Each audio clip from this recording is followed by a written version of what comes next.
How dare you! আপনি আমার সামনে আঙুল তুলে কথা বলছেন? ওনার চোখ দেখে আমার আঙুল নেতিয়ে পড়তে চাইলেও আমি যথাসম্ভব শক্ত করে দাঁড়ালাম। তুতলে বললাম, দেখুন, আমি কিন্তু কাজে এসেছি। হ্যাঁ, কাকে কি ডাকবেন শেখাতে নয়। মোর্শেদ লোকটা এতক্ষণে মুখ খুলল, বলো, ইকবাল ভাই এখানে নেই, উনি গ্রামে গিয়েছেন, দুদিনে পরে আসবেন। আমি কপট রাগ নিয়ে বললাম, এই কথাটা আগে বলে তো কাহিনী হতো। এই সব কিছুর জন্য আপনিই দায়ী। উনি কিছু বলতে নিয়েও থেমে গেলেন। রুদ্র ওনাকে গম্ভীর কণ্ঠে বললেন, ড্রাইভারকে ডাকো, গাড়ি ভিতরে নিতে বলো। জি স্যার। দারোয়ানটা দৌড়ে চলে গেল। রুদ্র আমার দিকে তাকালো আবার। এই লোকটা এমন রাগি চাহনি দেখলে আমার বুকটা কেমন ছ্যাদ করে ওঠে। এমন অগ্নিশেখের দৃষ্টি আমি দ্বিতীয়টি দেখিনি।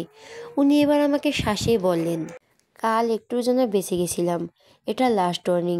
এর পরের দিন আমার আশেপাশে যদি আপনাকে দেখতে পাই, আপনার যেন ভালো হবে না। আমাকে প্রতিশব্দ করার সুযোগ উনি দিতে চাইলেন না। তার আগেই হাঁটা ধরলেন ভেতরের উদ্দেশ্যে। কিন্তু আমি কি কম বোকা? ওনাকে পেছন থেকে ডাকলাম, শুনুন। উনি দাঁড়িয়ে পড়লেন, তবে আমার দিকে ফিরলেন না। অজ্ঞাতে আমি গিয়ে ওনার মুখোমুখি দাঁড়ালাম। ব্যাগ থেকে 50 টাকার নোটটা বের করে বললাম, আপনার এই বাংলার পাঁচের মতো মুখটা দেখার কোনো ইচ্ছেই আমার নেই। এই টাকাটা ইকবাল চাচাকে দিয়ে দেবেন। ওনাকে কিছু বলতে না দিয়েই আমি এবার শার্টের বুক পকেটের টাকাটা গুজে দিলাম। আমার কাছে বোবা বনে গেল উনি। হতবুদ্ধি হয়ে তাকালেন আমার দিকে। হা করে কিছু বলতে গেলেন, থামিয়ে দিয়ে বললাম, বুঝেছি, আপনি কি বলবেন। আচ্ছা ঠিক আছে, চাচা না এলে এটা দিয়ে কিছু কিনে খেয়ে নেবেন। আমার আবার দানের শরীর, বোঝেনি তো। উনি আবার কিছু বলতে নিলে আমি আবার থামিয়ে দিয়ে বললাম, আহা, থ্যাংক ইউ বলার দরকার নেই। যখন আমি চাকরি করব তখন আপনার জন্য আমার বসের কাছে সুপারিশ করে দেব, ওকে। এটুকু বলে আমি এক ছুটে পালিয়ে যাই। ওনার মুখের অবস্থা দেখে দম ফোটা হাসিটা কোনো রকম চাপা থাকলেও ওনার থেকে সরে আসতেই হু হা করে হেসে ফেললাম আমি। এবার বোঝ মজা, আমাকে অপমান করা সব সময়। রুদ্রর আগে টাকাটা হাতের মুঠোয় নিয়ে দুমড়ে মুচড়ে ফেলল। এত বড় স্পর্ধা, আমাকে অপমান করছে। এর শাস্তি আপনি পাবেন মিস নুসরাত সুলতানা সেজুতি। এই টাকার ঋণ হাড়ি হাড়ি শোধ না করলে আমিও রুদ্ররোশন চৌধুরী নই। সকাল 7টা। টেবিলের উপর রাখা এলাম ঘড়িটা আত্মনাদ করে জানালো, উপযুক্ত সময় এসেছে আমার। ঘুম থেকে লাফিয়ে উঠলাম আমি। টিক টিক টিক টিক করে ঘড়িতে এলাম তখনও বাজছে। লম্বা একটা হাই তুলে নেমে গিয়ে বন্ধ করলাম সেটাকে। কাল রাতে ইচ্ছে করে 6 হাত দূরে রেখেছি ঘড়িটা। নিজের ঘুমের উপর বিশ্বাস নেই আমার। হাতের আশেপাশে থাকলে হয়তো বন্ধ করে আবার ঘুমাতাম। এমনিতেই রাতে ঘুম হয়নি ঠিকঠাক। আমি এমনই, যেদিন বিশেষ কিছু থাকে তার আগে রাতে একদমই ঘুম হয় না। চিন্তা উত্তেজনা সব মিলিয়ে মিশ্র অনুভূতিতে ডুবে থাকি। আমার ইন্টারভিউ সকাল 10টায়। ওয়াশরুমে গিয়ে ফ্রেশ হয়ে রান্নাঘরে ঢুকলাম। আম্মু তখন রুটি বেলছেন। আমাকে দেখতে এমনভাবে তাকালেন, মনে হলো আমি ভিন্ন গ্রহ থেকে লাফিয়ে এসেছি পৃথিবীতে। আমি একটু অপ্রস্তুত হলাম, লজ্জাও লাগছিল। তবে চেষ্টা করলাম আম্মুকে ধরা না দেওয়ার, কারণ আমি জানি এই প্রথমবার এত সকালে উঠেছি, সাথে ঢুকেছি রান্নাঘরে। একসাথে দুটো ঝটকা নিতে না পারায় মায়ের ভুরু কুঁচকে গিয়েছে। তাতে আমার কি, আমি নিজের মতো এসে পাশের চুলোটা ধরাই। ফির জন্য পানি বসাতেই আম্মু বললেন, আজকে সূর্য ভুল করে দক্ষিণ দিকে উঠল। আমি একটু হেসে বললাম, কপি কোথায়? আর দুধ? কপি খাবি? আমি মাথা নেড়ে হ্যাঁ জানাই। আম্মু রুটির সেঁক দিতে দিতে বললেন, রুমে যা, আমি বানিয়ে নিয়ে আসছি। এমনিতেই আমি ফাঁকিবাজ। আম্মুর এক কথা চলে আসে। পেছনে আম্মু বকবক করতে থাকলেন।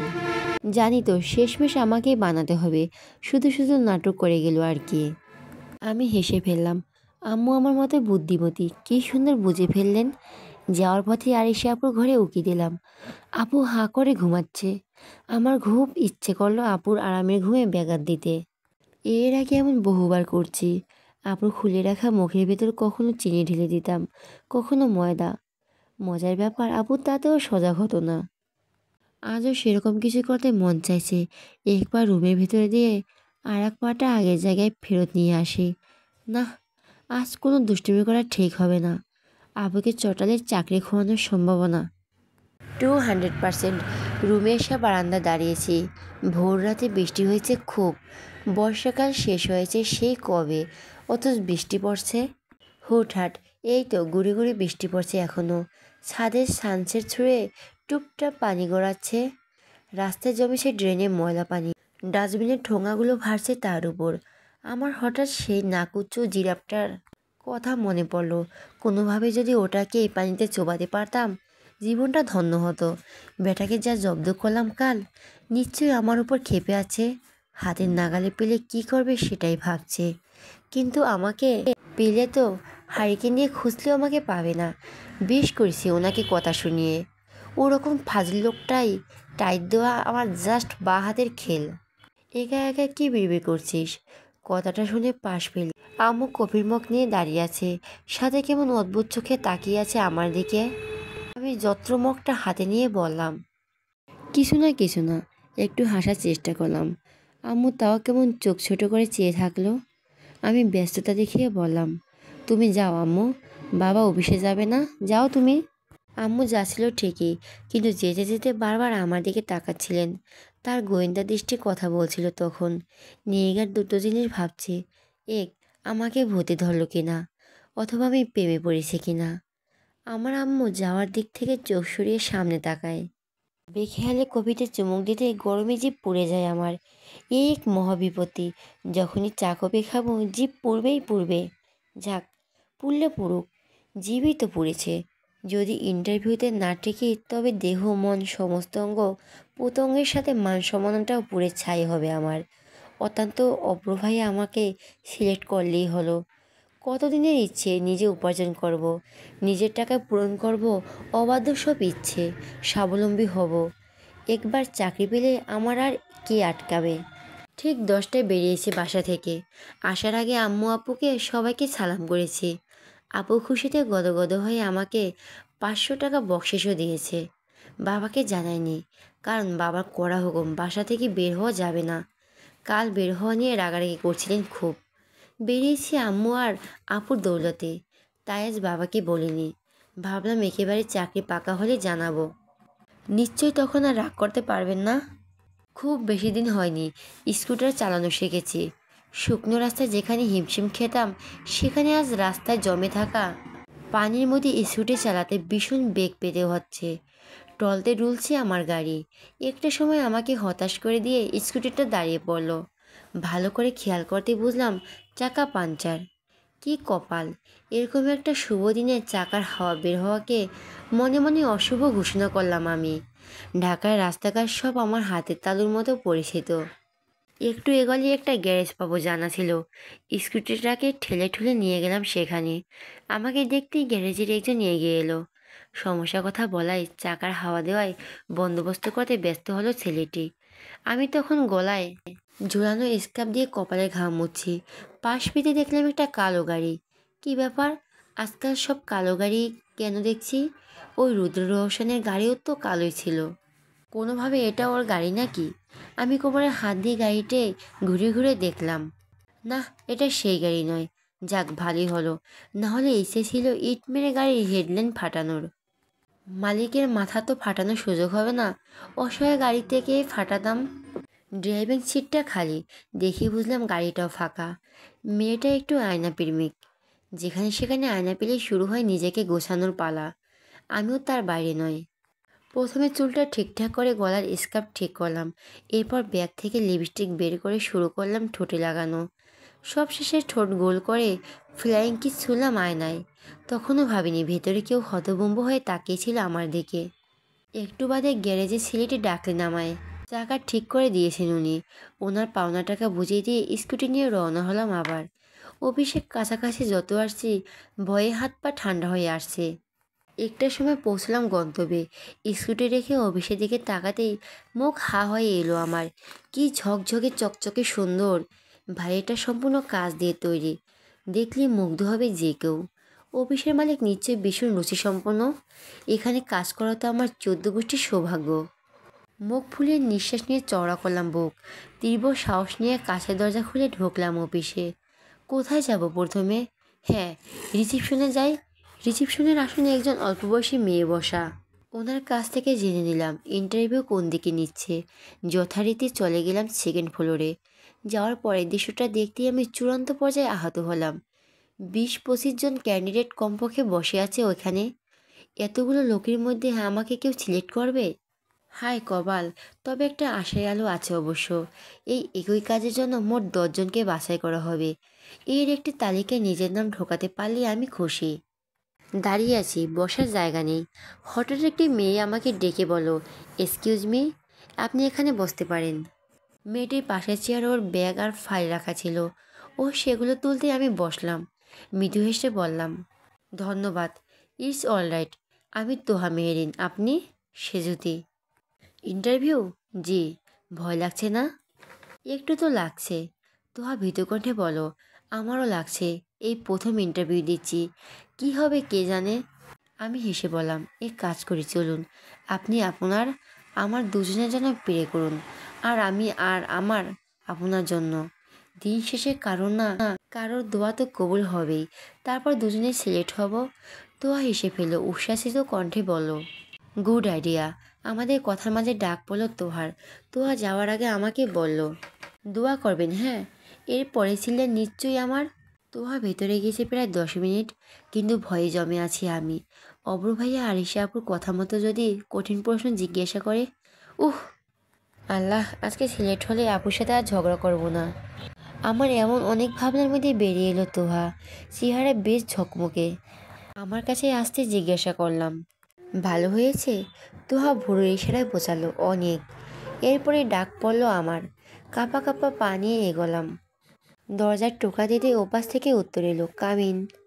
ভেতরে ঢুকলাম আমি। বেশ বড়সড় কেবিনের মধ্যে চেয়ারে বসে একজন ভদ্রলোক। ফোন কাঁধ আর কাঁধের মাঝামাঝি চেপে ফাইল ঘাঁটছেন। মাঝে মাঝে আবার হেসেও কথা বলছে। কথা বলার ধরনে আমি বুঝে নিলাম এটা অব্র ভাইয়া, কারণ আমি অব্র ভাইয়ার ছবি দেখিনি, শুধু ওনার গলার স্বর শুনেছি।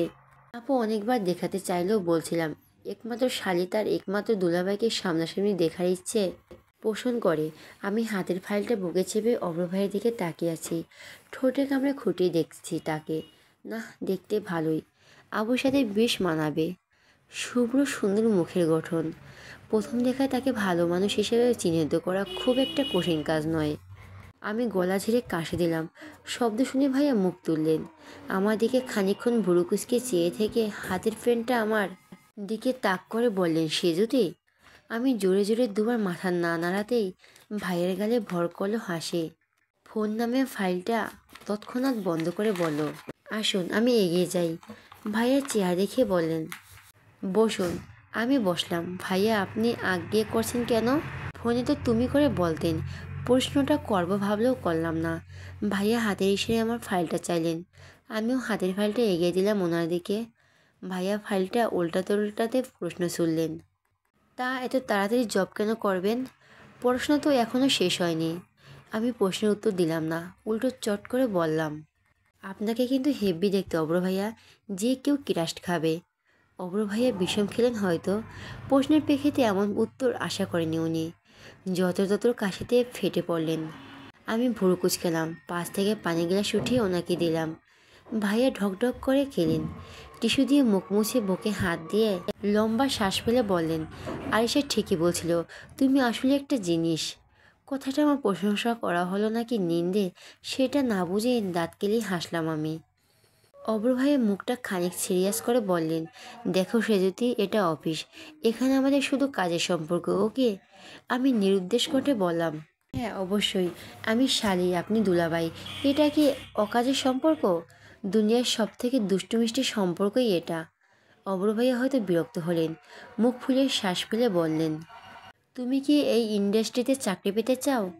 আমি এবারও মাথা নেড়ে হ্যাঁ জানাই। অব্র ভাইয়া বলেন, যদি চাও চাকরিটা হোক এবং থাকুক। তবে যা বলছি শোনো, অফিসের আওয়ারে আমাকে স্যার বলে ডাকবে, ওকে? আমি কথার জবাবে এবারও দেইনি, উল্টো চকচকে চেহারা প্রশ্ন করলাম, তার মানে আমার চাকরি কনফার্ম?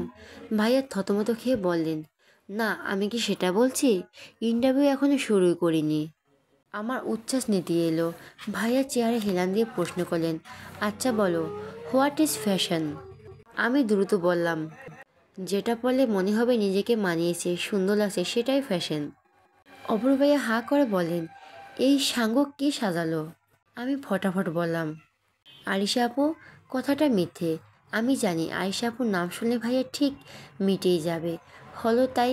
ভাইয়া কিছু না বলে পরবর্তী প্রশ্ন করলেন, একটা পোশাককে ইউনিক করতে তুমি কি কি পদ্ধতি ব্যবহার করবে? আমি টেবিলের সাথে ঠেস দিয়ে গালে হাত দিলাম, দুঃখী দুঃখী মুখ করলাম। ভাইয়া ভাবলেন আমি উত্তর জানি না। বলেন, প্রিপারেশন নাওনি? উহ, আপু বলেছে আপনি ইন্টারভিউ নেবেন, আমার চাকরি পাক্কা। ভাইয়া ছোট নিঃশ্বাস ফেলে বললেন, সে তো করতে চেয়েছিলাম, কিন্তু তুমি যে কিছুই পারছো না, এখন তোমাকে আমি নেই কি করে বলো? ভাইয়া আবার বললেন, রেজাল্ট তো ভালো, নম্বরও ভালো পেয়েছো, ফ্যাশন ডিজাইনিং পড়েছো, আর এখনও শেখোনি? আর আমি সত্যি চেপে রাখতে পারলাম না। এতক্ষণ ভাইয়ের সাথে দুষ্টুমি করছিলাম, তবে সেটা কন্টিনিউ করা ঠিক হবে না। সত্যি তো, সঠিক উত্তর না দিলে আমাকে নেবে কিসের ভিত্তিতে? অব্র ভাইয়া দীর্ঘশ্বাস ফেলে বলেন, হায় কড়া হুকুম ভাইয়ের, অদক্ষ লোক হলে যাতে জ্ঞানী হয়। এখন তোমার রেজাল্টের উপর ভিত্তি করে তোমাকে চাকরিটা দেওয়াই যায়, যেহেতু এক্সপিরিয়েশন চাওয়া হয়নি। কিন্তু তুমি তো ঠিকঠাক উত্তর দিচ্ছ না। দেখো, এরপর যদি ভাই মানে এই অফিসের মালিক তোমাকে কোনো প্রশ্ন করে বসেন, তখন কি করবে? আমি এতক্ষণ সিরিয়াস হয়ে বললাম, আচ্ছা বেশ, আপনি প্রশ্ন করুন, আমি সব ঠিকঠাক বলবো। আরিশা আপুর বোন হিসাবে নয়, আমি নিজের যোগ্যতার চাকরি পেতে চাই।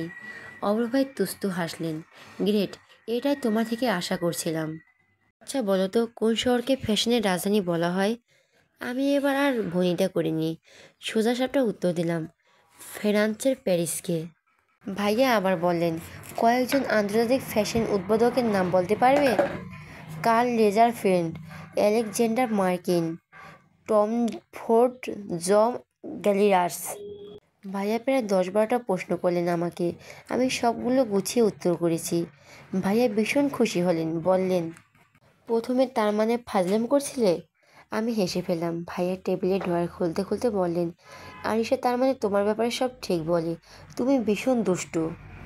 এরপরে ভাইয়া আমার দিকে একটা কার্ড এগিয়ে দিলেন, বললেন, এটা রাখো, কালকের মধ্যে তোমাকে ফোন করা হবে, ওকে? আমি মাথা নেড়ে বললাম, আচ্ছা। আমি উঠতে যাব, ভাইয়া আটকে দিয়ে বললেন, এক্ষুনি বাসায় যেও না, একটু অপেক্ষা করো, লাস্ট একটা ইন্টারভিউ বাকি। আমি আসছি তারপর। আমি বোকা বোকা কণ্ঠে বললাম, কই আসবেন, আমাদের বাড়িতে? ভাইয়া হেসে বললেন, না, এই প্রথম শালিকার সাথে দেখা হলো, একটু আটকু খাতির না করলে হয়? আমি উদ্বেগ নিয়ে কিছু বলার আগেই ভাইয়া ব্যস্ত কণ্ঠে বললেন, এখন না বলো না শালিকা। আমার বোন যদি শুনে তার বোনকে যত্ন করে নিয়ে সত্যি ডিভোর্স দিয়ে দেবে। আমার সংসারটা বাঁচাও প্লিজ। আমি হেসে ফেললাম, মাথা কাত করে বললাম, ঠিক আছে। আমি বের হতে তুহা আমাকে ট্রেনে দেওয়ালের এক কোণায় নিয়ে গেল, উত্তেজনা নিয়ে বলল, কি কি জিজ্ঞেস করলো আপনাকে? আমি প্রথমে বললাম, আপনি আমাকে তুমি করে বলতে পারেন। তোহা সায় দিল, কিন্তু এই একই প্রশ্ন আবার করলো। আমি বেছে বেছে শুধু প্রশ্নগুলোই বললাম। তোহা একটু ভেবে বলল, তোমার চাকরি হবে মনে হচ্ছে, আমারটাও যেন হয়। জানো, এই অফিসের বস কি সুন্দর, কি হ্যান্ডসাম। আমি টিভিতে অনেকবার দেখছি ওনাকে। তারপর যখন পত্রিকায় এই অফিসের জবের সার্কুলার দেখলাম, সঙ্গে সঙ্গে অ্যাপ্লাই করছি। ওনার মতো লোকের আন্ডারে কাজ করব ভাবতে আনন্দে লাফাতে মন চাইছে। সকাল সন্ধ্যা চোখের সামনে দেখব, উহ। আমি মুখ কুঁচকে চেয়ে থাকি তোহার দিকে। মানে কি, শুধুমাত্র হ্যান্ডসাম বস বলে চাকরি করতে চাইছে? এ কেমন তার ছেঁড়া পাবলিক। তোহা খানিকক্ষণ বকবক করে চলে গেলেও আমি গিয়ে বসলাম ওয়েটিং রুমে। আমি একা ছিলাম না, আরও দুজন কোট প্যান্ট পরা লোক ছিল সেখানে। একজন ফোনে কথা বলছেন, অন্যজন চুপচাপ ঝিমাচ্ছিলেন। খানিক বাদে ফোনে কথা বলা লোকটা লাইট কাটলেন, অন্যজনকে তীব্র বিরক্ত নিয়ে বললেন, এসবের মানে হয় বলুন তো? 1 ঘন্টা ধরে বসেই রেখেছে, ডাকার নাম নেই। বস নাকি এখনও আসেনি অফিসে, তাহলে আগে বলেনি কেন?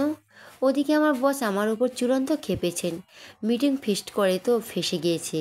একজন হতাশ কণ্ঠে বলেন, কী আর করবেন বলুন, আজকাল হিরোরাও তো এত মোটে থাকে না, যতটা না ইনি থাকেন। এ নিয়ে কিছু বলতে যাবেন, আপনার 14 গোষ্ঠীর ব্যবসা উদ্দেশ্য করে দেবে। এরকম রকচটা বদমেজাজির লোক ভাই জীবনে দুটো দেখিনি।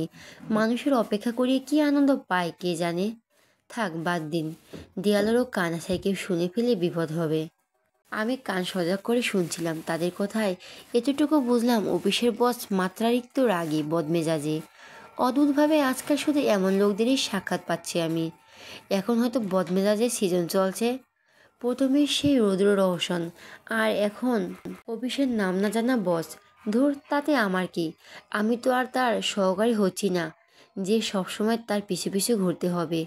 অফিসের সাধারণ একজন এমপ্লয়ারই হচ্ছে। অফিসের বসকে দেখে ছাড়া কথা বলার সুযোগ পাবো কি না সেটাই জানি না। এরপর আর কি, একটু বাদে অব্র ভাইয়া এসে আমাকে ওনার সাথে নিয়ে গেলেন। ঘন্টা দুই ওনার সাথে কাটিয়ে বাসায় ফেরার জন্য রওনা হই আমি। ভাইয়া পৌঁছে দিতে চাইলেও রাজি হলাম না আমি। কী দরকার, যেখানে আমার স্কুটি আছেই সাথে। তখন প্রায় দুপুর 1:30। মোড়ের রাস্তায় এসে লম্বা জ্যামে পড়লাম। স্কুটি দাঁড় করিয়ে এদিক ওদিক দেখছি। এতগুলো প্রাইভেট কারের মধ্যে আমি এক অবলা স্কুটি ড্রাইভার। পর মুহূর্তে ভাবলাম, একবার স্যালারি পাই, টাকা জমিয়ে আমিও কিনবো মস্ত বড় গাড়ি। অত্যন্ত এই রুদ্র রওশনের থেকে তো বটেই। হঠাৎ চোখে পড়ল সকালের গ্যারেজে দেখা আসা সেই কালো গাড়িটা। আমার ঠিক পাশেই দাঁড়ানো। এবার ড্রাইভিং সিট ফাঁকা নেই। সাদা কালো মিশেলের পোশাক পরে বসে আছেন ড্রাইভার। ড্রাইভারের চেহারা এক পাশ দেখেই চিনে ফেললাম আমি। এটা সে নাকুচো বজ্জাতের ড্রাইভার যে আমাকে ভূত ভূত বলে চেঁচিয়েছিল, অবশ্য তারপর সাহায্য করে আমাকে মাটি থেকে তুলেছিল। তার মানে এটাও রুদ্র রওশনের গাড়ি? বেটা কি অদ্ভুত! একই রঙের দুটো গাড়ি কেউ কেন? ড্রাইভার কাকুর সামনে তাকিয়েছিলেন। আমি দুষ্টুমি করে রসিক ডাকলাম, কাকু, ও কাকু, কেমন আছেন? ডাক শুনে ড্রাইভার কাকুর আশেপাশে তাকালেন। এক পর্যায়ে আমাকে দেখে কিছুক্ষণ তাকিয়ে থেকে বললেন, আরে আপনি সেই মেয়েটা না যে কাল পাঁচিল টপকাতে গিয়ে ধপাস করে পড়ে গিয়েছিলেন? তৎক্ষণিক আমার হাসি উবে গেল। মাদ্রাসা এসব কী কথা? এভাবে কেউ কাউকে চেনার চেষ্টা করে? কেউ শুনলে আমার ইজ্জতের ফেলুদা হবে না? তবুও বললাম, জি হ্যাঁ, আপনিই তো সেই ড্রাইভার যে আমাকে ভূত ভেবে দৌড়ে পালিয়েছিলেন। লোকটা থতমত খেলো। আমি ভরু নাচিয়ে বললাম, তা আপনার বজাত বস কই? বাড়িতে ফেলে এসেছেন ওনাকে? উনি কিছু না বলে একবার পেছন তাকিয়ে আবার আমার দিকে ফিরলেন। পেছনের কাজ তোলা থাকায় আমার মাথাতে কিছুই আসেনি তখন। তবে মুখটা দুঃখী দুঃখী করে বললাম, আমার আর আপনাদের জন্য ভীষণ মায়া হয় জানুন কাকু। আপনারা কত ভালো লোক, অথচ মালিকের পেছনে আস্ত বদের হাড্ডি। কিছু হলে এক বাস খায় ধমক দিয়ে বলবে, শাট আপ! কী করে কাজ করেন ওনার সাথে? আপনি ভালো লোক দেখে ওনার গাড়ি চালান। আমি হলে কী করতাম জানেন? উনি ভীত কণ্ঠে শুধালেন, কী করতেন? আমি গাড়ির ব্রেক ফেল করে রাখতাম। তারপর ওনাকে নিয়ে বের হয়ে অর্ধেক রাস্তা গিয়ে লাফিয়ে পড়তাম গাড়ি থেকে, আর ওনাকে সোজা উপরে পাঠিয়ে দিতাম। আর না হলে বম ফিট করে রাখতাম গাড়িতে। অসুখের বাহানায় বাসায় থেকে যেতাম, আর ব্লাস্ট হয়ে উনি আক্কা পেতেন। আমার কথা শুনে ড্রাইভার কাকুর চোখগুলো কপালে উঠে এলো। উনি বারবার পেছনে দেখছেন। আমি বিষের মতো বললাম, আপনার এরকম কোনো সাহায্য লাগলে আমাকে জানাবেন। কেমন বুদ্ধি দিলাম বলুন? আমার কথার ফাঁকে গাড়ি পেছনের কাজটা তরতর করে নেমে গেল। সেখান থেকে কেউ একজন বলে উঠল, আপনার বুদ্ধি আপনার মতোই ইউজলেস। আওয়াজ শুনে আমি তড়িৎ গতিতে ঘাড় ফিরে তাকাই। মুহূর্তে চোখ দুটো আঁকাচ্ছিল আমার। আমি স্তম্ভের মতো শক্ত হয়ে গেলাম। পেছনে সিটে রুদ্র রওশন চৌধুরী বসে আছে। না, আমার দিকে তাকিয়ে নেই, ল্যাপটপ ঘাঁটছেন প্রচণ্ড দাম্ভিকতা নিয়ে। কিন্তু এতক্ষণ ওনার নিন্দা বন্ধুগুলো নির্ঘা শুনে ফেলছেন। আমি গোল চোখে কাকুর দিকে তাকাতেই উনি ঠোঁট চেপে হেসে ফেললেন। তার মানে এই জন্যই বারবার পিছনে ঘুরছিলেন? একটিবার বললেই হতো, এ তো বকবক করতাম। আমি ঢোক গেলাম। পর মুহূর্তে ভাবলাম, উনি শুনলেই বা তাতে আমার কি? আমার কিছু তো করতে পারবে। সাহস সঞ্চয় করে বললাম, আপনি তো আচ্ছা পাজি লোক, লুকিয়ে লুকিয়ে অন্যদের কথা শুনছিলেন। এতক্ষণ যে ঘাপটি মেরেছিলেন এটা চূড়ান্ত জানেন না? উনি কপির দৃষ্টিতে তাকালেন আমার দিকে। স্বভাবতই দাঁত চেপে বললেন, নিজেকে এত ইম্পর্টেন্ট দেবেন না। রুদ্র রওশন চৌধুরী, আপনার ফালতু বকবক শোনার সময় নেই। আমি ভুরুকুচকে ভাবলাম, বেটা কি আমায় অপমান করলো? উনি আবার বললেন, আপনার দিন ভালো যাচ্ছে তাই বারবার বেয়াদবি করেও বেঁচে যাচ্ছেন। ওনার এমন মিশ্র আওয়াজের খানিক ভয় লাগলো। বললাম, কি কি করবেন আপনি? উনি স্পষ্ট কণ্ঠে বলেন, সেটা সময় এলে বুঝবেন। আমি চিন্তায় পড়ে যাই। আমাকে কি করবেন উনি? সেই সময় বা আসবে কখনো? ধ্যাত, আজকের পর ওনার সাথে তো আর দেখাই হবে না। সামনে এলেও অন্যদিকে তাকিয়ে চলে যাব, দেখেও না দেখার ভান করে থাকবো। জ্যাম ছুটে গিয়েছে, গাড়িগুলো চলতে শুরু করছে আস্তে আস্তে। এই সুযোগ, ব্যাটাকে আর কিছু বলা কথা শুনিয়ে দেই, এরপর তো আর আমাকে খুঁজেই পাবে না। রুদ্র রোশনের গাড়িও চলছে, আমিও তার পাশে পাশে স্কুটি চালাচ্ছে। চালাতে চালাতে স্বর উঁচু করে বললাম, না কচু রুদ্র রোশন চৌধুরী, কচু চেনেন কচু, আপনি আমার কচু করবেন। উনি বিস্ফোরিত নেত্রে তাকালেন, আমার স্কুটির স্পিড বাড়িয়ে উধাও হয়ে গেলাম। পেছনে ওনার নিক্ষেপ করা রক্তচক্ষুটা পাত্তাই দিলাম না। তখন কি আর জানতাম কপালে কি শনি ছিল আমার। যদি বুঝতাম এই ফাজলামোগুলো একদিন কাল হবে আমার জন্য, জীবনে মুখ খুলতাম না। পুরো রুম জুড়ে পায়চারি করছি আমি, চিনতে আমার মাথা ফেটে চারবাক হয়ে যাচ্ছে। কাল রাতে বাবা আমায় প্রচুর বকেছেন, রাগারাগি করেছেন। তার একমাত্র কারণ আমাকে চাকরি বাকরি করতে দিতে উনি রাজি নন। সেই হতচ্ছাড়া লোকগুলো নাকি বাবাকে দিনরাত হুমকি দিচ্ছেন আমাকে ক্ষতি করার। বাবা এ নিয়ে ভয়ে ছিটিয়ে আছেন, কিন্তু আমার কথা হলো অন্য কে না কে তার হুমকিতে ভয় পেয়ে আদমরা হয়ে ঘরে বসে থাকবে। তাছাড়া এ তো টালবাহালা করে একটা চাকরি জুটিয়েছি, এ তো সহজে হাতছাড়া করব। তার উপর আবার অব্র ভাইয়া বলে দিয়েছেন আজ তাড়াতাড়ি যেতে। অফিসে প্রথম দিন প্রথম যাওয়াই নাকি প্রথম সারির লোকেদের কাজ। কিন্তু আমি যাব কি করে? বাবা সকালবেলা যাওয়ার সময় আম্মু আপু দুজনকে কড়াভাবে শাসিয়ে গিয়েছেন আমাকে কোনোভাবেই যাতে বাড়ি বাড়ি যেতে না হয়। এমনিতে তারাও যেন বের না হয়। আপু আম্মু দুজনেই চুপ করে ঘাপটি মেরে আছেন যার যার ঘরে, কিন্তু আমি তো চুপ থাকতে পারছি না। আমাকে তো অফিসে যেতেই হবে। কি করব আমি? অনেক ভেবে উপায় বের করছি একটা। আমি আজ বারান্দা দিয়ে নেমে যাব, দেওয়াল বেয়ে বেয়ে। এই একটা পদ্ধতি ব্যতীত আর কিছুই আমার মাথায় আসে না। যত্রতত্র তৈরি হলাম আমি, কাঁধে ব্যাগ ঝুলিয়ে বারান্দা দিয়ে শুরু করেছি রওনা। আমার তিনতলায় থাকি, তাই খুব একটা অসুবিধা হবে না। তবে এই মুহূর্তে আমাকে স্পাইডারম্যান মুভির মাকড়সাটার মতো লাগছে আমি জানি, একটু ভয়ও লাগছে। কোনোভাবে হাত ছুটে পড়লে মরবো না, তবে হাত পা ভাঙবে কনফার্ম। তখন কি হবে? চাকরি তো যাবেই, সাথে বিয়ে করে বাচ্চা কাচ্চার মা হওয়ার যে নিষ্পাপ ইচ্ছে ছিল সেটা পূরণ হবে না। একটা ধপ আওয়াজ উপহার দিয়ে মাটিতে নেমেছি আমি। খানিক হাঁপিয়ে গিয়েছি, গরমে ঘাম ছুটে গিয়েছে গা থেকে। আপামনি, আপনি এইখানে কি করেন? পেছন থেকে হঠাৎ আওয়াজে ভয়ে লাফিয়ে উঠলাম আমি। বিদ্যুৎ বেগে তাকিয়ে দেখলাম বাসার দারোয়ানে প্রচণ্ড নিয়ে দেখছেন আমাকে। আমি কিছু বলার আগে উনি প্রশ্ন ছুড়লেন, দেওয়ালের বাইরে নামছেন কেন আপা? দরজা কি হয়েছে? এই রে, ব্যাটা দেখে নিল, বাবারে বলে তো সর্বনাশ হবে। আমি দাঁত বের করে হাসলাম, বললাম, আচ্ছা গফুর ভাই, আপনি জানেন লিফটে থেকে সিঁড়ি বেয়ে উপকারী কেন? উনি জোর দিয়ে বললেন, জানি তো, সিঁড়ি বাইলে ব্যায়াম হয়, হাত পায়ের ব্যথা থাকে না। আমি হেসে বললাম, একদম তাই, একদম তাই, সিঁড়ি বেয়ে নামার থেকে দেওয়াল বেয়ে নামা আরও উপকারী। হাতে পায়ের ব্যথা তো কমবেই, সাথে আপনার গলা থেকে পায়ের নখ অবধি যে কোনো ব্যথা জাস্ট ভ্যানিশ হয়ে যাবে।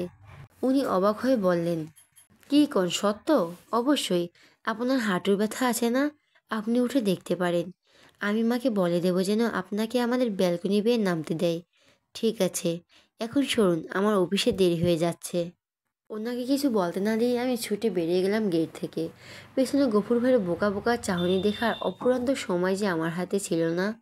অফিস আওয়ার শুরু হয়েছে আরও 10 মিনিট আগে। রাস্তার জ্যামের কারণে প্রথম দিনই দেরি করলাম আমি।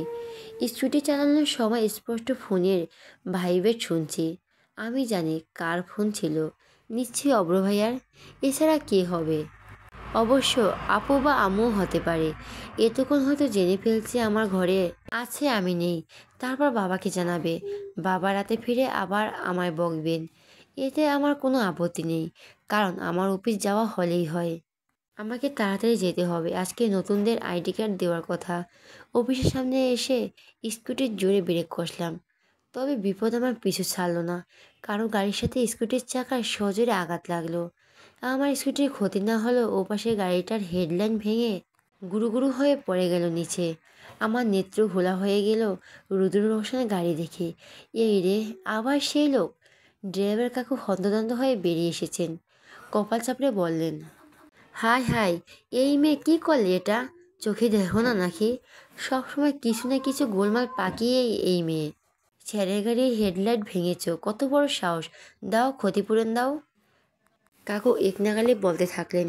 কোমরে হাত দিয়ে জোরে দুবার নিঃশ্বাস ফেললেন। আমি ভুরু কুঁচকে চেয়েছিলাম। উনি বিরতি নিয়ে বললেন, আমি ইচ্ছে করে করেছি নাকি? আপনি তো রং সাইডে এসে পার করলেন।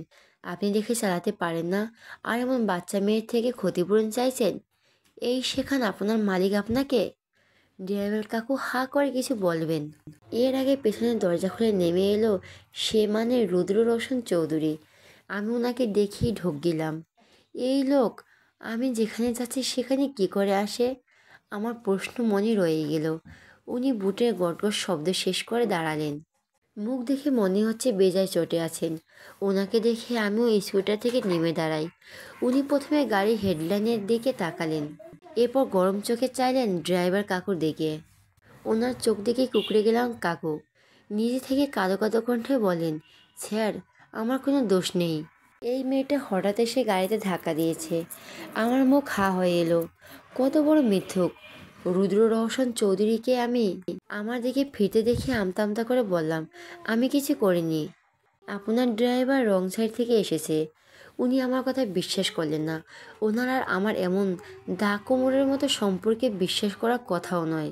কর্কশ কণ্ঠে বলেন, হোয়াট দ্য হেল? এই আপনার সমস্যা কি, হ্যাঁ? আমি মিনি করে বললাম, আমার আবার কি সমস্যা থাকবে? কোনো সমস্যা নেই। উনি দাঁত চেপে বললেন, নো, একটা কথা, একটা সমস্যা তো আপনার আছেই। যখন পারছেন আমাকে হেনস্থা করতে মুখিয়ে আসছেন। প্রথমে আমার গাড়ি কাদা লাগিয়ে নোংরা করলেন, তারপর আজ আবার হেডলাইন ভাঙলেন। রাস্তায় যা ইচ্ছে তাই বলছেন। ফালতু বকবক করে আমার মাথা খাচ্ছেন, পিছু নিচ্ছেন আমার।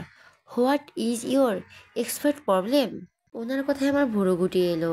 আরে আমি বলতাম তো আমার কোনো সমস্যা নেই, সব আপনার ড্রাইভারের দোষ। পাশ থেকে ড্রাইভার কাকু বললেন, এই মেয়ে আমার ঘাড়ে দোষ দিচ্ছ কেন? স্যার, আপনি একদম ওনার কথা শুনবেন না। এই দুদিনে দেখলেনই তো মেয়েটা কীরকম। আমি চোখ বড় করে বললাম, কীরকম মানে কীরকম আমি? রুদ্র রওশন ড্রাইভারকে ধমকে বলেন, এই জাস্ট চুপ করো তুমি। কত বছর ধরে গাড়ি চালাচ্ছ, এখনও ঠিকঠাক পার করতে পারো না? কাকু চুপসে গেলেন। আমার খুশি হওয়ার কথা থাকলেও ওনার মুখটা দেখে মায়া হলো।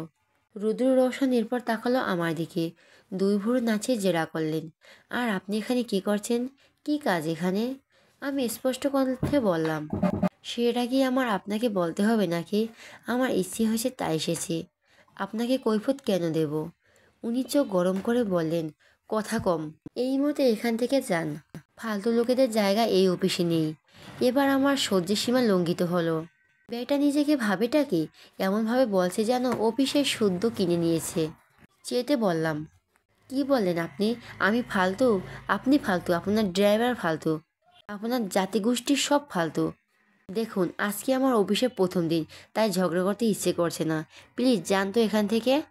উনি হয়তো আগে পিছিয়ে কিছু শুনলেন না। শেষ লাইন শুনে অবাক কণ্ঠে প্রশ্ন করলেন, আপনার অফিসের প্রথম দিন মানে? এই অফিসে আপনার চাকরি কে দিল? আমি চোখ শুরু করে তাকালাম। আচ্ছা ঝামেলা তো, কে চাকরি দিয়েছে মানে কি? নিজের যোগ্যতায় পেয়েছি।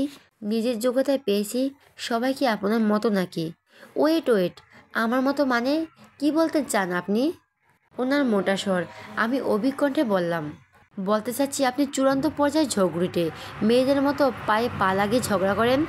উনি আঙ্গুল উঁচিয়ে দাঁত খিচে বললেন, জাস্ট শ্যাট আপ। আপনি আমাকে চেনেন না। আপনার ভাগ্য ভালো আপনি মেয়ে, তার জন্য আপনাকে আমি বারবার ছেড়ে দিচ্ছি। না হলে? উনি আমার দিকে এক কদম এগোতে আমি ছিটকে পিছিয়ে গেলাম। তুতলিয়ে বললাম, আপনি আমায় ভয় দেখাচ্ছেন? আমি আপনাকে ভয় পাচ্ছি না, বুঝছেন? উনি ভুরু নাচিয়ে বললেন, তাই নাকি? গ্রেট, তাহলে তো পরীক্ষা করে দেখতেই হচ্ছে। উনি এক পা এগোতেই আমি তড়িৎ গতিতে কয়েক হাত দূরে সরে গেলাম। হাত উঁচু করে বললাম, না থাক, আপনার পরীক্ষা করার দরকার নেই। আর আমার সাহসের পরীক্ষা আমি আপনাকে দেবই বা কেন? কোন হরিদাস পাল হে আপনি? উনি কটমটে চেহারায় তাকাতেই আমি ফাঁকা ঢোক গেলাম। এদিকে অফিসেও লেট হচ্ছে আমার। এই মহাযন্ত্রণা ইতি টানবে কখন? ভাবলাম আর কথা বাড়াবো না। পিছু ঘুরে হাঁটা দিতেই উনি ডেকে উঠলেন, হে ইউ, আপনি ওইদিকে কোথায় যাচ্ছেন? ওখানে যে কেউ ঢুকতে পারে না। তীব্র মেজাজ খারাপ হলো। ক্ষেপে বললাম, আপনি বড্ড বেশি কথা বলেন। অফিসের বস কি আপনার মতো নাকুচু নাকি? তাছাড়া আমি এখানে চাকরি করি, বুঝেছেন? আর এটা আমার আত্মীয়র অফিস। এই অফিসের মালিক আমার আপুর একমাত্র ভাসুর। বুঝুন তাহলে কত বড় মাপের মানুষ আমি। উনি তাণ্ডব বনে গিয়ে বললেন, হোয়াট? কিসের ভাসুর? কি আবোল তাবোল বলছেন? আবোল তাবোল বকবো কেন? যা সত্যি তাই বলছি। আর আমি আপনাকে এত কথা বলছিই বা কেন? দেখুন, আমার সময় নষ্ট করবেন না। বাই দ্য ওয়ে, আপনি এখানে কী করছেন? কী মতলবে এসেছেন এখানে? ওনাকে কিছু বলতে না দিয়ে আবার বললাম, ও বুঝেছি, আপনি বসের কাছে সুপারিশ চাইতে এসেছেন আপনার কাপড় ব্যবসার জন্য। হয়ে যাবে, সমস্যা নেই, আমি আপনার জন্য বলে দেব। না হয় আপনি আমার সাথে খেকা করলেও আমি কিন্তু ভালো মানুষ, আগেই বলছি, আমার দয়ার শরীর। উনি চোয়া শক্ত করে হা করতে আমি আগের মতোই থামিয়ে দিয়ে বললাম, আহা হা, আমি জানি আপনি কি বলবেন। আপনি আপনার ভুল বুঝতে পেরেছেন, তাই তো? ঠিক আছে, ঠিক আছে, আমি আপনাকে ক্ষমা করেছি। এত টেনসড হওয়ার কিছু নেই। ড্রাইভার কাকু আমার দিকে গোল চোখে চেয়ে আছেন। ওনার মুখ দেখে মনে হচ্ছে আমি মস্ত বড় ব্লান্ডার করে ফেললাম। আমি আমলেই নেই। আমি হাসি মুখে রুদ্র রোশনের দিকে ফিরতেই দেখলাম ওনার বাদামি চোখ দুটো রক্তিম। একটু ঘাবড়ালেও কপাল কুঁচকে বললাম, এখনও দাঁড়িয়েছেন কেন? যান, ও হয়তো অফিসের সামনে বেড়াবেন না। বস রেগে গেলে কিন্তু আমার হাতে তখন কিচ্ছু থাকবে না, বলে দিলাম। আমার কথা শেষ না হতে উনি গলা ফাটিয়ে হুঙ্কার ছাড়লেন, শাট আপ! আমি কেঁপে উঠলাম, সাথে ড্রাইভার কাকু। এমনি ওনার চিৎকারের তোপে আমার দাঁড় করানো স্কুটি মাটিতে লুটিয়ে পড়ে। আমার কান ঝিম ধরেছিল খানিকক্ষণ। ওনার দিকে চেয়ে দেখলাম উনি ক্রুদ্ধ বাঘের মতো তাকিয়ে আছেন। চোখ দিয়ে আমার ভস্য করে দেবেন আপ্রাণ চেষ্টা প্রকাশ করেছেন। আমি মনে হয় একটু বেশি বলে দিয়েছি, কিন্তু কি করব, এই লোক আমাকে এত অপমান করে, এত ভাব দেখায় যে আমি সুযোগ পেলেই ওনাকে হেনস্থা করতে চাই। কিন্তু এখন এখন আমাকে পালাতে হবে। এর চোখের সামনে থাকা যাবে না, কিছুতেই না। না হলে ঝলসে যাব আমি। পুরো ছাই হওয়া ভয়ে তো আমি ভোর দৌড় দিয়ে অফিসে ঢুকে গেলাম। পেছনে উনি দাঁড়িয়েছিলেন কিনা আমি জানি না, আমি বেঁচে গেছি এই ঢের। অফিসে ঢুকতে দেখলাম তোহা দাঁড়িয়ে আছে, পাশে কেউ একটা, দুজন আলাপ জুড়েছে বেশ। আমি মুখ ফুলে শ্বাস নিয়ে নিজেকে স্বাভাবিক করলাম। একটু বাদে তোহার দিকে চোখ পড়ল আমার। যত্র এগিয়ে এলো ও, খুশি খুশি কণ্ঠে বলল, হাই সেজদি, তার মানে তুমিও সিলেক্ট হয়েছো? দেখলি আমি বলছিলাম না? আমি মৃদু হাসলাম, পাশের ছেলেটির দিকে একবার তাকিয়ে আবার তোহার দিকে ফিরলাম। বললাম, তুমি এখানে দাঁড়িয়ে আছো কেন? তাও আবার অফিস আওয়ারে? অফিস এখনো শুরু হয়নি। আমাদের মাত্র আইডি কার্ড দিল, তাছাড়া বসও আসেনি। আইডি কার্ড কোন রুমে দিচ্ছে? অব্রু স্যারের রুমে। ওকে, আমি গিয়ে নিয়ে আসছি। আমি ছুটে নিতে তোহা আমার হাত টেনে ধরে আটকালো। বলল, আরে যাবে তো, তাড়াহুড়া নেই, আগে তোমাদের আলাপ তো করাই। তোহা ছেলেটিকে দেখিয়ে বলো, ও হলো অনিল, আমার ফিয়ান্সি। আর অনিলও সেজতি। পরশুই আলাপ হলো, আমাদের কলিগ। ছেলেটি হেসে আমার দিকে হাত বাড়ালো। আমিও সামান্য হেসে হাত মেলালাম ঠিকই, তবে সেটা বিদ্যুৎ বেগে ছড়িয়ে আনলাম। অবাক হয়ে বললাম, কলিগ মানে উনিও এখানে চাকরি নিয়েছেন? তোহা নিরুদ্দেশ কণ্ঠে বলল, আর হ্যাঁ, দুজনই আমরা। আমি এবার হেসে ফেলাম, উচ্ছ্বাসিত কণ্ঠে বললাম, বাহ, কজনের ভাগ্য হয় এমন কাজও কর্মের সাথে জুটিয়ে প্রেমও। ওরা দুজন লজ্জা পেল হয়তো। একে অন্যের দিকে তাকে লাজুক হাসলো। আমি হাত ঘুরে দেখলাম আমার আর দাঁড়ানো ঠিক হবে না, ব্যস্ততা দেখিয়ে বললাম, আচ্ছা আমি গিয়ে কার্ড নিয়ে আসি, তোমরা থাকো। অপর ভাইয়ের কেবিনে নক করতেই ওপাশ থেকে উত্তর এলো, ভেতরে আসো। আমি ঢুকলাম। ভাইয়া সুগভীর মনোযোগে ফাইলপত্র ঘাঁটছেন। আমি গুটি গুটি পায়ে সামনে গিয়ে দাঁড়ালাম। উনি তখনও তাকায়নি। আমি আস্তে করে ডাকলাম, ভাইয়া। অপর ভাই একেবারে মুখ তুলে আমাকে দেখলেন, আবার ফাইলে চোখ দিয়ে বললেন, কটা বাজে সেজুতি? 10টা বেজে 20 মিনিট। তোমাকে কখন আসতে বলেছিলাম? আমি ঠোঁট উল্টে বললাম, আমার দোষ নেই, রাস্তায় তো জ্যাম, তার উপর এই বজ্জাত। ভাইয়া তাকাতেই আমি চুপ হয়ে যাই। ভাইয়া ছোট্ট নিঃশ্বাস ফেলে বললেন, অফিস আওয়ার শুরু হয়েছে আরও 20 মিনিট আগে। যাও, সেটা কোনো ভুল ধরছি না, কারণ আমি জানি তোমাদের বাড়ির রাস্তাটা জ্যাম থাকে অনেক। কিন্তু কার্ড নিতে এখন এলে কেন? তোমার নাম লিস্টে প্রথমে ছিল, প্রথমজন প্রথম দিনে অনুপস্থিত। একটা সুখ্যাতিপ্রাপ্ত অফিসে সব হয় না। ভাইয়া থতমত কথার জবাবে আমি নম্র কণ্ঠে বললাম,